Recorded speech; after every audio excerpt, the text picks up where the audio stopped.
Thank you. Thank you for sharing. Merman. Yes. Inspirational, thank you. Amazing. The first thing I wrote down is, did you ever see The Playgirl? No. No? I saw the cover of it, but I never got to see the movie. There's a thing called eBay now. Well, yes. I can remember his last name, that would help. Oh, but just search the years on eBay. Okay. Male. Male, month, year. That's what I want to know. That would work. Just go through them all. With your amazing work, I mean, it was all on the screen. I don't even know what to ask. But what is the most, I'm gonna look clumsy. I just love you. I love you. Being an RN and helping people, you share the experience with the man that you've changed his life, and which you changed other people's lives just with what you said. How is your daily life as an RN, and what do you do to inspire everybody every day?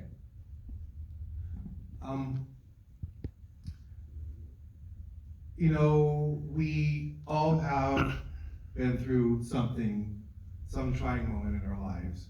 I like to believe that anyway. And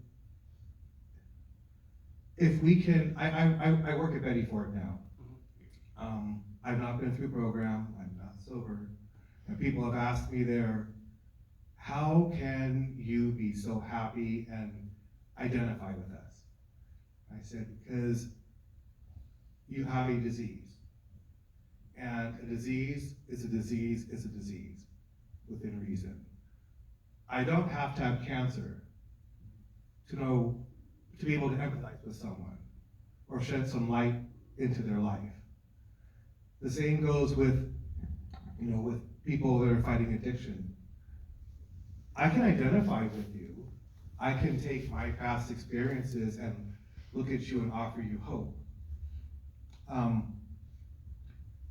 Working at Betty Ford has been the most rewarding job I've ever had. I have a catchphrase that most people who follow me on Instagram know, is keep smiling. That's always what I'm saying, is keep smiling, keep smiling, keep smiling.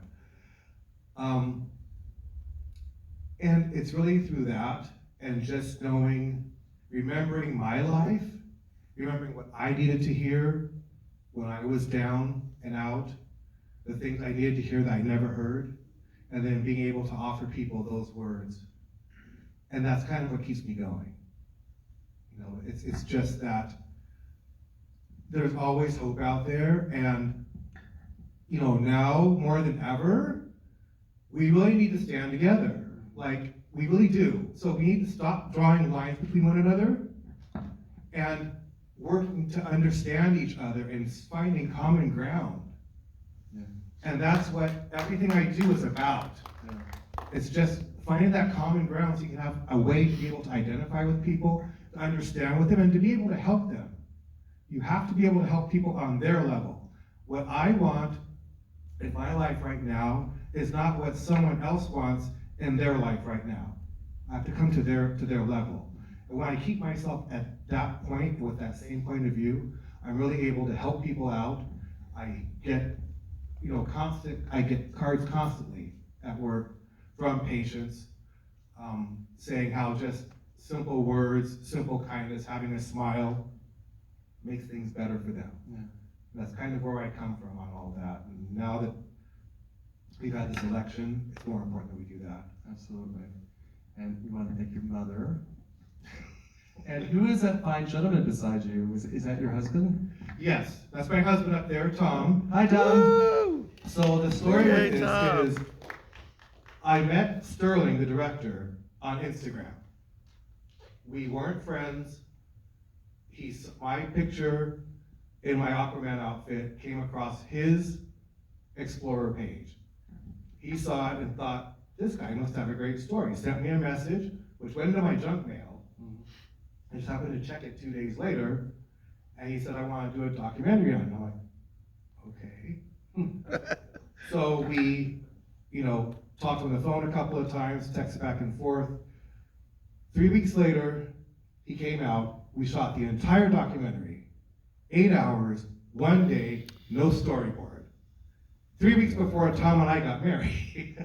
Wow. Wow. And with no storyboard, it really is magical how this whole thing came together. When there's no direction, we're like, let's just shoot this, let's shoot this, let's try this, let's do these voiceovers. We thought we could go back and reshoot stuff or do another voiceover, but it would have taken everything out of the film.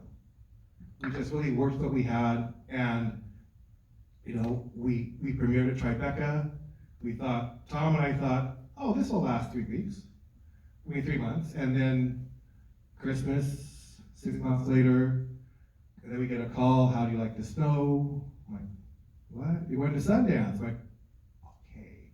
I never expected that. Lastly, we ended up in Paris, and we received, high honors for Best American Short. So it really has been a magical journey. It's about taking chances and believing in yourself. And it's your story, and it's all in that film, and it's beautiful. Thank you. Thank you. For sharing it with us. All right, gays. Gays without cages. We're the only gays here. Yeah. Don't give them cages. By the way, where are the naked boys? You guys told me before the film there's going to be lots of hot boys in your... I didn't write this. You just directed it. It's my directorial debut. It is. Yes. While watching it, I thought, Golden Girls, Golden Gays, what is going on? I loved it. My one question, are the characters based on people you know, or since you didn't write it, I know that's a horrible question to ask you. Michael Vaccaro wrote it, who was one of the actors. And no, I don't think so. I don't think it was based on anybody. I think he just wanted to have fun with that exercise. And I just have to say, I don't know if you guys noticed, this is my first time to ever direct anything. And did you notice the wind? It was a hurricane. And the whole thing had been planned to be shot outside. And I was like, okay, I'm in it. So it's gonna be easy shots, just gonna be these easy shots. And I'm like, I have to move this inside and on the spur of the moment because the wind is knocking us over and we can't hear anything. So it's somehow I'm like, did I get all the shots? We had one afternoon to do this. Wow. And so I had Jay Jorgensen, who, if you didn't know, he was the most sweetest man, and he'd never been a DP before. And he was the tribute at the end. We lost him this year.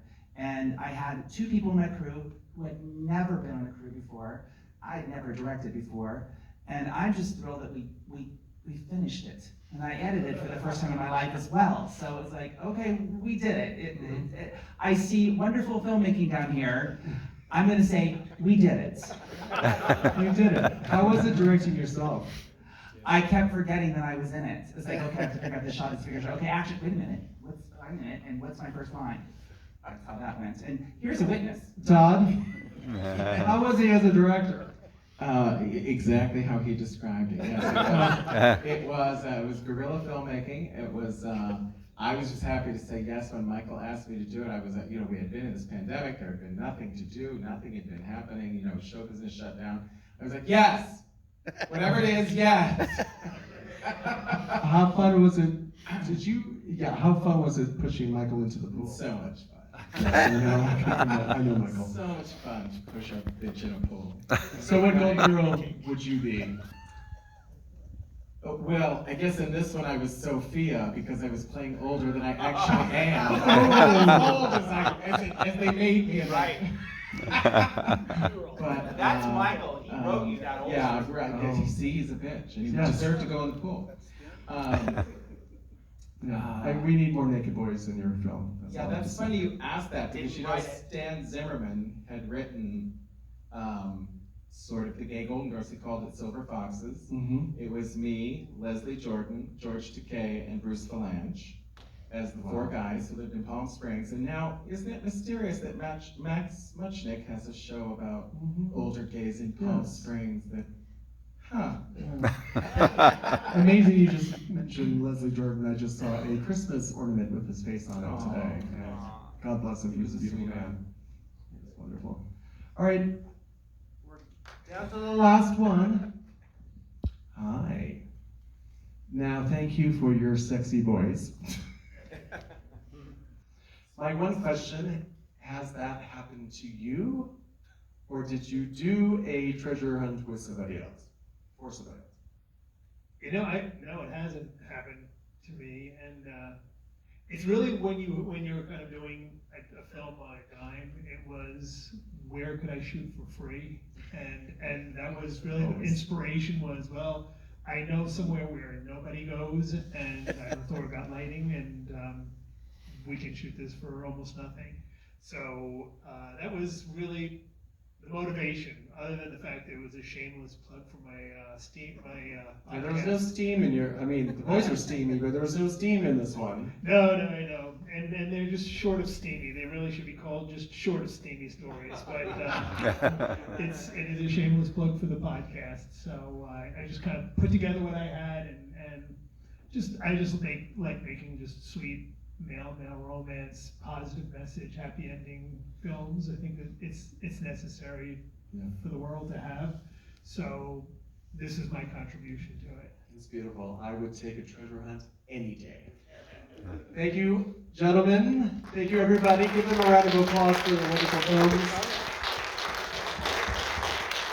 Thank you, everybody. Thank you all for coming. And we hope to see you guys, whoever can come, to Boulevard in 2 days. Don't forget Boulevard in 2 So days. come see us about the tickets. Come see us if you're interested in